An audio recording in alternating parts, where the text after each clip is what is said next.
आइए दोस्तों, आज की इस इंटरेस्टिंग वीडियो में आप सभी लोगों के साथ चर्चा करते हैं जियो फाइनेंशियल सर्विसेज के बारे में। और आपको बताने की कोशिश करते हैं और ये समझने की कोशिश करते हैं हम सभी लोग मिलके कि जियो फाइनेंशियल सर्विसेज क्यों ज़बरदस्त तरीके से आगे ग्रो कर सकता है। और ये एक बहुत अच्छी खबर आई है जियो फाइनेंशियल सर्विसेज से जुड़ी हुई। वहीं अगर आप देखें तो आरबीआई की तरफ से एक ऐसी खबर आई है जिसके चलते जो बैंक्स हैं उनकी हालत काफ़ी ज़्यादा ख़राब देखने को मिल रही है।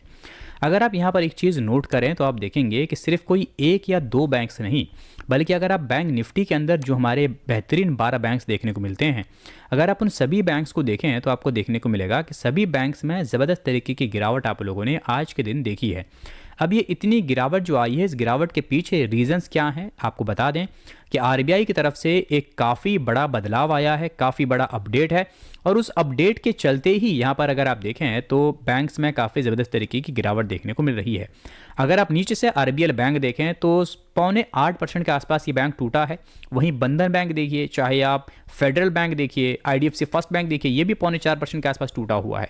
इसके अलावा आप देखेंगे एक्सिस बैंक में काफ़ी ज़बरदस्त गिरावट है। एक्सिस बैंक में तो खैर एक और बैड न्यूज़ थी कि उसकी वजह से भी इसमें गिरावट है। उसके अलावा आप देखें तो एसबीआई में भी ज़बरदस्त तरीके की गिरावट देखने को मिल रही है। तो यहाँ पर जो बड़े बैंक्स हों चाहे छोटे बैंक्स हों, सभी में काफ़ी ज़बरदस्त तरीके की गिरावट देखने को मिल रही है। गिरावट का रीज़न बस एक समझ में आता है कि जो आरबीआई की तरफ से यहाँ पर एक काफ़ी बड़ा अपडेट आया है, उसके चलते यहाँ पर इन बैंक्स की हालत काफ़ी ज़्यादा ख़राब देखने को मिल रही है। और इसी खबर का एक काफ़ी बड़ा बेनिफिट जो है जियो फाइनेंशियल सर्विसेज को मिल सकता है। सबसे पहले समझते हैं कि खबर क्या है। तो खबर दरअसल ये है कि after cautious banks and non banking financials, मतलब चाहे बैंक्स हों चाहे एनबीएफसीज हों, क्योंकि बहुत सारे ऐसे कंपनीज भी हैं मार्केट में जो बैंक्स तो नहीं है लेकिन करंट अकाउंट, सेविंग अकाउंट के अलावा बाकी जितने भी काम बैंक्स करते हैं वो सभी काम ये एनबीएफसी कंपनीज करती हैं। तो ये नॉन बैंकिंग फाइनेंशियल कंपनीज कहलाती हैं। और जियो फाइनेंशियल जो है वो भी एक तरीके की एनबीएफसी ही है। यहां पर बताया जा रहा है कि जो एनबीएफसीज हैं on surging unsecured loans like personal loans and those on credit card. आज के टाइम पे आपको मालूम है सबसे ज़्यादा लोन्स जो हैं देखा जाए तो पर्सनल लोन्स बहुत चल रहे हैं, क्रेडिट कार्ड पे लोन्स बहुत ज़्यादा चल रहे हैं। तो रिजर्व बैंक ऑफ इंडिया ने क्या किया है कि on Thursday increase the risk weighting for such loans from 100% to 125%। ये जो इन्होंने 25 परसेंटेज पॉइंट्स का यहाँ पर जो इंक्रीज किया है एनबीएफसी को लेके, ये कहते हैं कि पर्सनल लोन्स और क्रेडिट कार्ड को लेके, इससे होगा क्या कि जो आपके पर्सनल लोन्स हैं या फिर क्रेडिट कार्ड के ऊपर जो लोन्स हैं वो अब आने वाले समय में महंगे हो सकते हैं। क्योंकि यहाँ पर बताया जा रहा है कि जो यहाँ पर जो रिस्क वेटिंग है उसको बढ़ाया गया है। उसके चलते करना क्या पड़ेगा, बताया जा रहा है कि the new norms which take immediate effect, मतलब ये इमीडिएट इफेक्ट होगा इसका, और are applicable for new as well as outstanding loans, मतलब जो लोन्स आप अभी नए देंगे उस पर तो ये रूल अप्लाई होगा ही होगा, लेकिन जो ऑलरेडी आपने लोन दे दिए हैं उस पर भी ये रूल अप्लाई होगा। और बताया जा रहा है कि as the increase in risk weighting will mean banks have to set aside more capital while extending such loans. अगर बैंक्स इस तरीके के लोन्स देता है या आगे देने का प्लान करता है तो उसके लिए बैंक्स को या एनबीएफसीज को और ज़्यादा जो कैपिटल है उसे साइड करना पड़ेगा, उसे और ज़्यादा जो है वहाँ से अलग रखना पड़ेगा। इसके चलते होगा ये कि the lenders it turn could increase the landing rates on such products. इसकी वजह से यहाँ पर जो है इन प्रोडक्ट्स पे डेफिनेटली लैंडिंग रेट्स जो है वो बढ़ सकते हैं। अब यहाँ पर ये खबर जो है उन बैंक्स के लिए काफ़ी ज़्यादा बुरी है जो बहुत ज़्यादा अनसिक्योर्ड लोन्स में डील करते हैं, क्योंकि ये देखिए सिक्योर्ड लोन के लिए नहीं है, ये है दरअसल अनसिक्योर्ड लोन्स के लिए। अब अनसिक्योर्ड लोन्स क्या होते हैं? अनसिक्योर्ड लोन्स की कैटेगरी में पर्सनल लोन्स आते हैं, आपके क्रेडिट कार्ड के ऊपर जो लोन्स हैं वो आते हैं आपके। हाँ, इसके अलावा सिक्योर्ड लोन्स है जैसे गोल्ड पर लोन हो गया या होम लोन्स हो गए। ये जो लोन्स है ये सिक्योर्ड कैटेगरी में आते हैं, तो वो वहाँ पर टेंशन नहीं है। टेंशन है उन कंपनीज पर या उन बैंक्स पर, वो एनबीएफसीज या वो बैंक्स जो अनसिक्योर्ड लोन्स में ज़्यादा डील करते हैं। अब अनसिक्योर्ड लोन्स में ज़्यादा डील करने वाले बैंक्स कौन से हैं?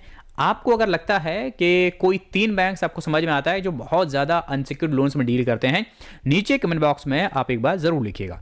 खैर, तो यहाँ पर आपको बताएं कि इसके चलते अगर आप इस खबर को देखें तो ये खबर की एक थोड़ी सी गहराई में अगर आप जाएं तो आपको समझ में आएगा कि ये खबर कितनी गंभीर है। ये खबर सिर्फ बैंक्स के लिए गंभीर नहीं है, बल्कि उन सभी लोगों के लिए भी गंभीर है जो मतलब पर्सनल लोन्स लेने का प्लान कर रहे हैं या ऑलरेडी पर्सनल लोन्स चला रहे हैं, तो उन पर भी जो है इसका इफेक्ट डायरेक्टली देखने को मिल सकता है। अच्छा, एक चीज़ आपको और बताएं कि इस खबर में कुछ और भी महत्वपूर्ण चीज़ें हैं जो आप यहाँ पर देखें तो आपको समझ में आएगा कि ये जो आने वाले दिनों में जो क्रेडिट कार्ड या जो कंज्यूमर लोन्स हैं ना, इनको लेना थोड़ा सा मुश्किल होता जाएगा, क्योंकि यहाँ पर इसका जो खमियाजा है वो बैंक तो नहीं भुगतेगा। बैंक क्या करेगा, उसको कहीं ना कहीं जो कंज्यूमर है उस पर रिडायरेक्ट कर देगा। मतलब ये है कि जो वहाँ से उसको लॉस है वो लॉस बैंक कभी नहीं भुगतता। बैंक क्या करेगा, उसको उठाकर कहीं ना कहीं उन लोगों पर डाल देगा जो पर्सनल लोन्स ले रहे हैं या जो क्रेडिट कार्ड पर लोन लेना चाहते हैं। मतलब जो कंज्यूमर क्रेडिट कार्ड का जो लोन वगैरह है उस पर वो आ जाएगा। तो इसके चलते अगर आप पर्सनल लोन्स लेने का प्लान कर रहे हैं या आप पर्सनल लोन लेना चाह रहे हैं, तो आने वाले कुछ समय में आप अपना जो है एक बार अपडेट देखिएगा जरूर, कि कहीं ऐसा ना हो कि आप पर जो है ये जो ईएमआईज हैं उसका भार थोड़ा सा ज्यादा पड़ जाए। ठीक है, अब यहां पर समझते हैं कि जियो फाइनेंशियल के लिए कौन सी अच्छी खबर है। तो जियो फाइनेंशियल में दो बड़ी खबरें हैं। सबसे पहली चीज तो ये है कि एक बड़ी खबर ये है जियो फाइनेंशियल के लिए कि जियो फाइनेंशियल में आपको मालूम है कि ईशा अंबानी, अंशुमन ठाकुर और हितेश कुमार, इनको एज अ डायरेक्टर जो है अपॉइंट किया जाना था, और इसका अप्रूवल जो है रिजर्व बैंक ऑफ इंडिया की तरफ से मिल चुका है। ये अप्रूवल जो है रिसीव कर चुके हैं रिजर्व बैंक ऑफ इंडिया की तरफ से। तो अब यहां पर ईशा अंबानी, अंशुमन ठाकुर और हितेश कुमार सेठिया ये जो है एज अ डायरेक्टर इस कंपनी में अब जुड़ चुके हैं। आपको बता दें कि companies advise to update its profile after the change in management. ठीक है, अब आपको एक चीज बताएं कि यहां पर इसके रिलेटेड जो फाइनेंशियल के रिलेटेड जो बिजनेस की अगर बात करें तो इन्होंने ऑलरेडी जो है थोड़ा बहुत लैंडिंग वगैरह का काम स्टार्ट किया है। कुछ 300 के आसपास इन्होंने आउटलेट्स वगैरह शायद वहां से कुछ इन्होंने शुरू किया है। माई जियो ऐप के थ्रू भी इन्होंने कुछ लोन्स वगैरह देने स्टार्ट किए हैं। और अब आपको बताते हैं कि जो आरबीआई वाली खबर है, इस खबर से यहां जियो फाइनेंशियल को क्या बेनिफिट मिलने वाला है। ये खबर हमने ये बात जो हमने पहले भी बताने की कोशिश करी है कि अब जो है यहां पर असली रोल प्ले होगा रिलायंस इंडस्ट्री का। देखिए, जो लोग यहां पर रिलायंस इंडस्ट्री के चलते जिन्होंने भी निवेश किया है जियो फाइनेंशियल में, वो इस बात को अच्छे से जानते हैं कि जियो फाइनेंशियल में जो निवेश आ रहा है वो निवेश आ रहा है सिर्फ दो रीजन से। पहला रीजन जो हमने पहले भी बताया है, पहला रीजन हमें लगता है रिलायंस इंडस्ट्री, सिंपल सी बात है, एक बड़ा नाम है और इस नाम के चलते लोग काफी निवेश कर रहे हैं। और दूसरा जो रीजन है वो कि ये एक फाइनेंशियल कंपनी है और फाइनेंशियल सेक्टर की जितनी भी कंपनीज हैं उनके बारे में लोगों को लगता है कि आने वाले समय में काफी ग्रो कर सकती हैं। ठीक है, दोनों ही बातें हैं। अब यहां पर जो ये न्यूज आई है, इस न्यूज का इफेक्ट एक्चुअली जियो फाइनेंशियल सर्विसेज को क्यों मिल सकता है, उसका रीजन ये है कि ये जितने भी अनसिक्योर्ड लोन वाले जो रूल्स आए हैं आरबीआई की तरफ से, इसका कोई बहुत बड़ा इफेक्ट जियो फाइनेंशियल पे नहीं पड़ने वाला। हालांकि देखिए, जियो फाइनेंशियल भी उसी कैटेगरी में है, जो रूल है वो रूल तो इस पर भी लगेगा, लेकिन क्योंकि ये बहुत डीप पॉकेट है, क्योंकि यहां पर इसके पास इतना फंड है ऑलरेडी। आप देखिए ना, इनका कोई बुक अभी है नहीं, इनके पास कोई ऐसा पहले से बुक नहीं बना हुआ है कि जहां पर इनको चीजें मैनेज करनी है। यहां पर ये नया बुक बना रहे हैं और जो लोग हैं वो लोन लेने के लिए तैयार होंगे। तो सिंपल सी बात है कि ये वहां पर अपने आप को बहुत अच्छे तरीके से डील कर पाएगा और इसके लिए अब कंपटीशन से निकलना थोड़ा सा ज्यादा आसान हो जाएगा, क्योंकि जहां छोटे बैंक्स हैं, जहां उनको थोड़ा सा बहुत समझ के बहुत सावधानी से चीजों को करना पड़ेगा, वहां जियो फाइनेंशियल सर्विसेज जो है अब जबरदस्त तरीके से आगे ग्रो कर सकता है। और दूसरा यह है कि इसको पीछे से सपोर्ट देने के लिए रिलायंस तो खड़ा ही है और रिलायंस अब यहां पर काफी बड़ा रोल प्ले कर सकता है, सिंपल सी बात है। और इसी का हम पहले से भी कह रहे थे कि जो कोई जिसके पीछे कोई बहुत बड़ा सपोर्ट होता है, दरअसल वो कंपनीज जो है ना थोड़ा सा ज्यादा ग्रो कर सकती हैं। हालांकि उसका नेगेटिव इफेक्ट भी होता है, क्योंकि कई बार क्या होता है, जब बहुत ज्यादा बड़े मतलब डीप पॉकेट वाले लोग होते हैं, अगर उनकी कोई छोटी मोटी कंपनी डूब भी जाए तो उनको बड़ा फर्क पड़ता नहीं है। ये एक नेगेटिव साइड भी है, लेकिन उसका पॉजिटिव साइड भी है कि अगर उन्होंने ठान लिया कि मुझे ये वाला बिजनेस चलाना है, बाकी सारे बिजनेस मैं खत्म कर दूं, लेकिन मुझे ये वाला बिजनेस चलाना है, तो वो उस बिजनेस को चलाने के लिए कुछ भी करेगा। और इसीलिए जो है जियो फाइनेंशियल सर्विसेज हमें लगता है कि आगे ग्रो कर सकता है। बाकी आपको क्या लगता है, आप नीचे कमेंट बॉक्स में फीडबैक जरूर बताइएगा।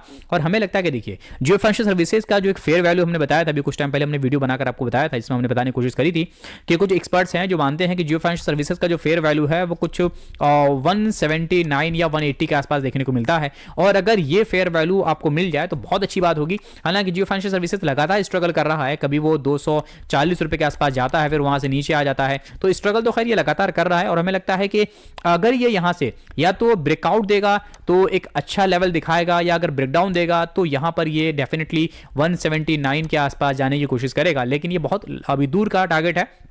देखते हैं किधर जाता है। जिधर भी जाए खैर हमें उसका कोई फर्क नहीं पड़ता, क्योंकि हमने ऑलरेडी जो इसमें निवेश किया हुआ है, और हम देखते हैं कि अगर ये नीचे गिरेगा तो थोड़ी बहुत क्वांटिटी और ऐड करने की कोशिश करेंगे, और अगर ये ऊपर की साइड जाएगा तो थोड़ा सा और होल्ड करके बैठेंगे। खैर अभी तो बेचने का प्लान नहीं है, क्योंकि हमने इसमें निवेश किया थोड़े से लंबे समय के लिए, और हमें लगता है कि जब तक ये साल 2 साल 3 साल 4 साल जब ये अच्छा परफॉर्म ना करे, जब तक फुल फ्लेजली अपना काम स्टार्ट ना करे, या पूरी तरीके से मार्केट में जो जिस पर्पज से ये कंपनी आई है वो पर्पज अभी तो शुरू ही नहीं हुआ, जब तक वो शुरू ना हो, जब तक वो चीज़ें क्लियर ना हो, तब तक खैर अभी तक तो इसमें निवेश से निकलने का कोई पर्पज ही नहीं बनता, क्योंकि निवेश हमने किया है जिस पर्पज से वो तो भी शुरू ही नहीं हुआ। एटलीस्ट कम से कम वो बिजनेस शुरू होने दीजिए, वो बिजनेस आ जाए, रेगुलेशंस जो हैं वो सारे फुलफिल हो, उसके बाद वो काम शुरू हो, फिर देखते हैं कि कंपनी कैसा परफॉर्म करती है। क्योंकि अभी तो अनुमान लगाए जा रहे हैं, अंदाजे लगाए जा रहे हैं, और इसी बेसिस पे निवेश भी किया गया है। तो देखते हैं कि आगे क्या करता है, लेकिन हमारा जो हम इस पर थोड़े बुलिश है, और हमें लगता है कि ये अच्छा करेगा। बाकी आपको क्या लगता है नीचे कमेंट बॉक्स में अपनी राय जरूर शेयर करिएगा। और हाँ, एज अ डिस्क्लेमर आपको बता दें कि जो डिस्कशन हमने यहाँ पर किया है टोटल एजुकेशन पर्पस है, किस तरीके का कोई फाइनेंशियल डिसीजन लेने से पहले अपना जो रिसर्च है, अपनी एनालिसिस से जरूर करिएगा, क्योंकि ये वीडियो किसी भी तरीके से आपको डायरेक्ट या इनडायरेक्ट रिकमेंडेशन नहीं देता कि आप इस स्टॉक में खरीदारी करें या बिकवाली करें। किसी भी स्टॉक में खरीदने या बिकवाली करने से पहले अपनी रिसर्च कीजिए, फाइनेंशियल एडवाइजर से सलाह मशवरा जरूर करिए, उसके बाद ही निवेश करिए, क्योंकि स्टॉक मार्केट में निवेश करना कई बार काफी जोखिम भरा हो सकता है। अगर आपको वीडियो पसंद आया है, वीडियो को लाइक करें, अपने सभी दोस्तों के साथ इस वीडियो को जरूर शेयर करें, और हमारी आने वाली इंटरेस्टिंग वीडियोस को आसानी से पाने के लिए चैनल को अभी सब्सक्राइब करके बेल नोटिफिकेशन को जरूर ऑन कर दीजिए। मिलते हैं अगली वीडियो में। Thank you so much.